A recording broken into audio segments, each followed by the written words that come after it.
I give you a small story. Now this question is bringing many stories. I give another story.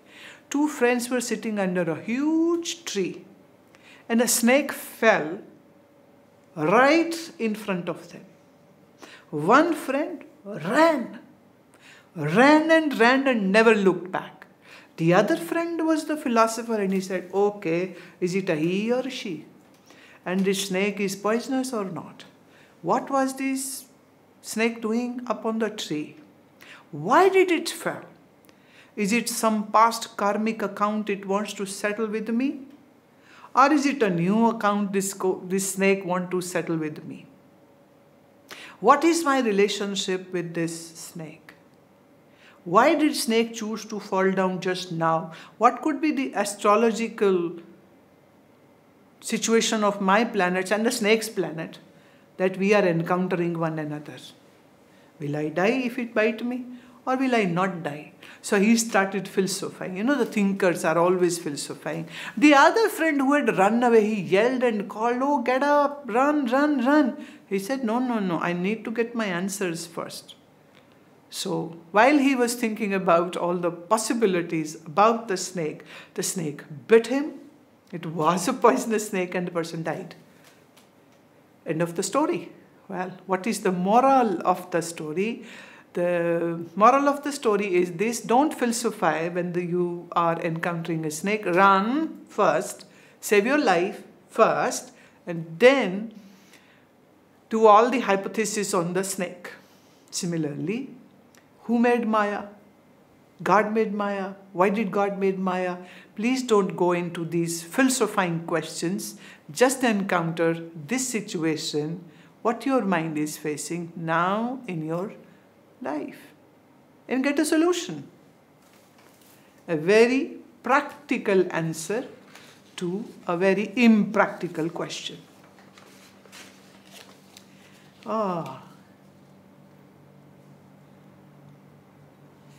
Question is from Lily. I don't know from where, but Lily is asking question. Is it true spirituality is caught, not taught? As words are limited to mind and intellect, we are much more than that. In a way, yes, Lily, it is true that spirituality cannot be taught.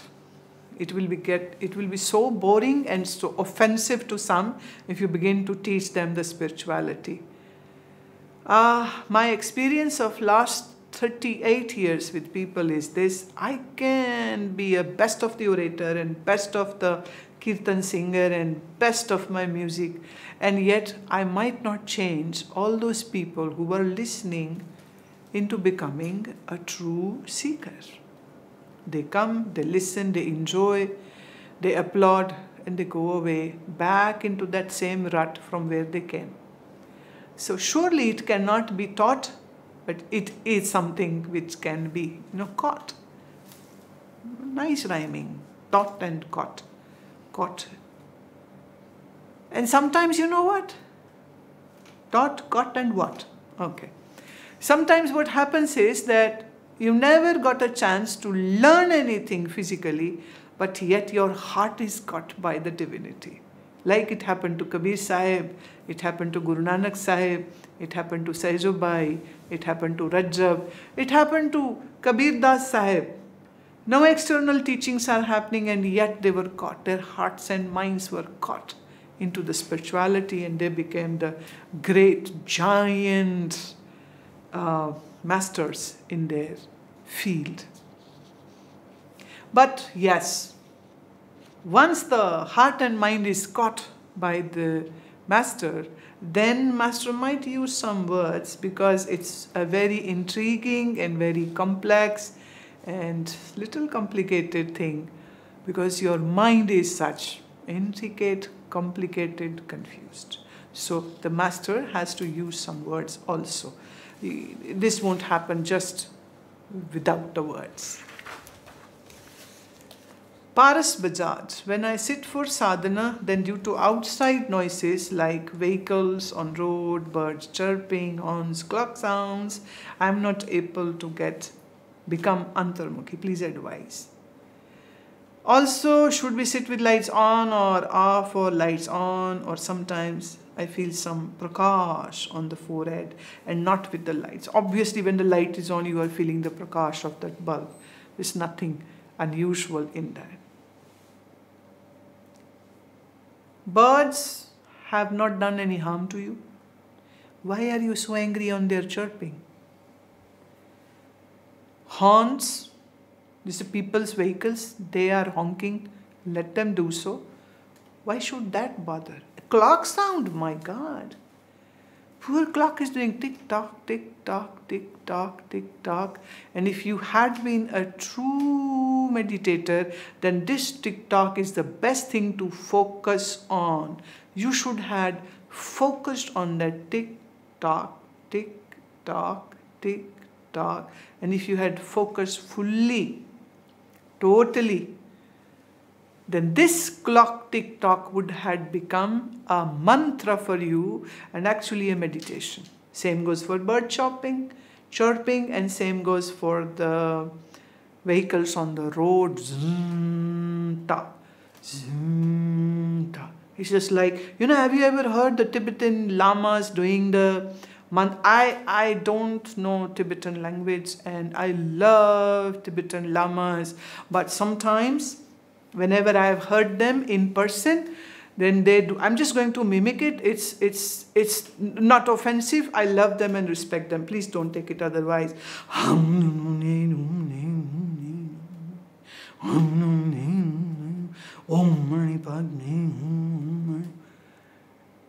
You don't understand anything what they are speaking, but yet that sound where you don't understand anything, it brings a pause moment to the mind.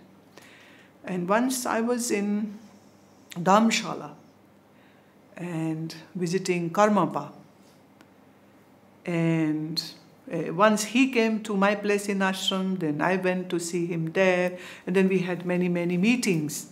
And so in one of the meetings, the lamas were doing the mantra chanting. I don't understand a word.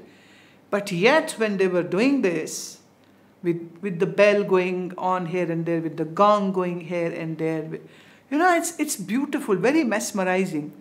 And why the hell we have to understand every word?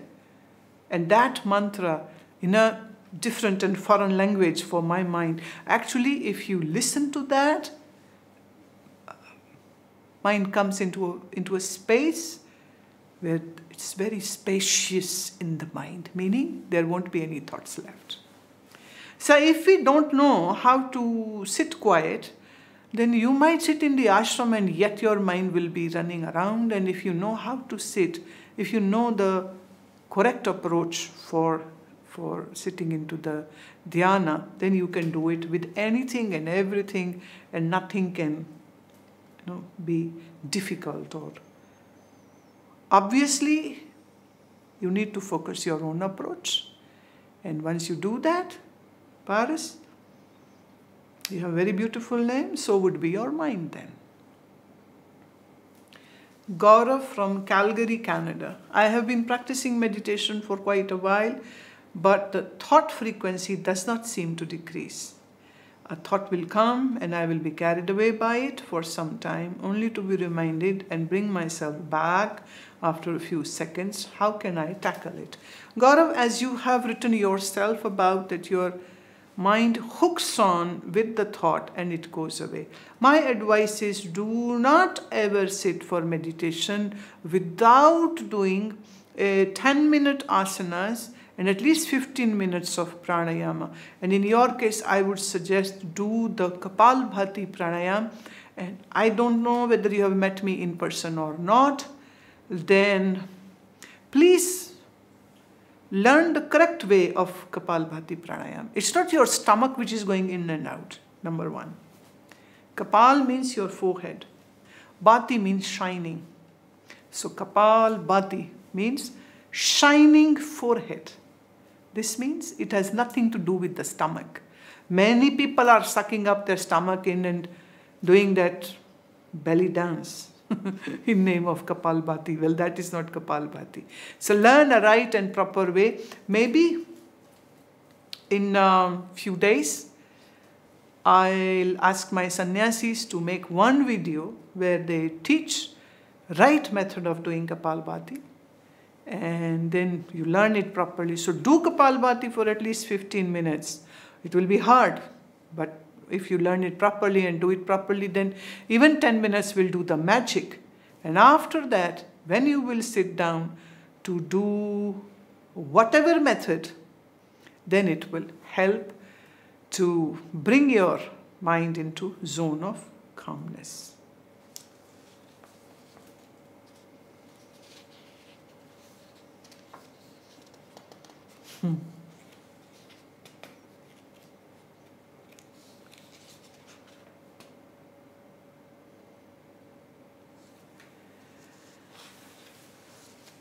Preeti Patel from United Kingdom. I am not one of your sincere disciple. I am not regular in any sadhana. Surely you can say you are not sincere at all.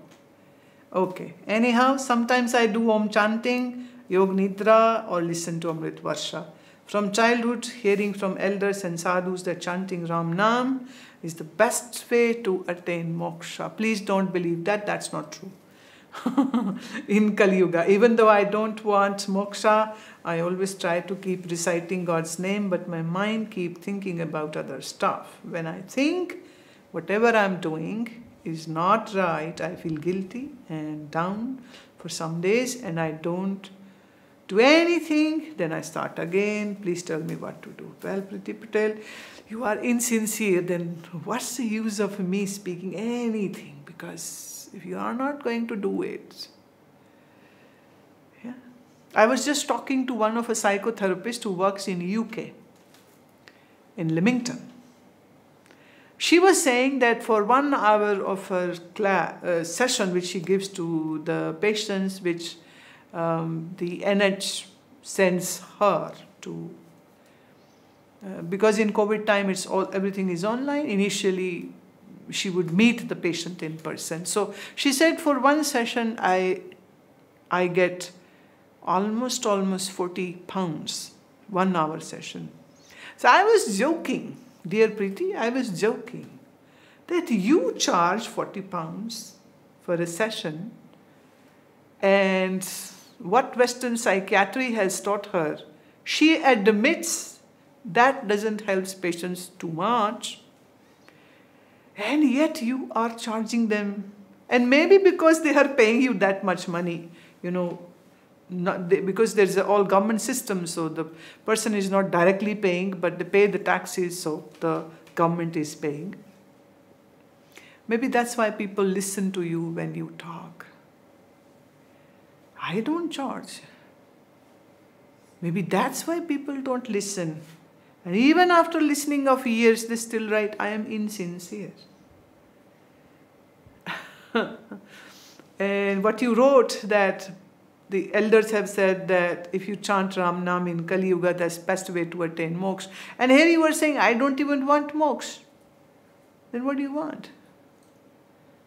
Then how can I help? If you have no love for the path, then how will you walk on this path?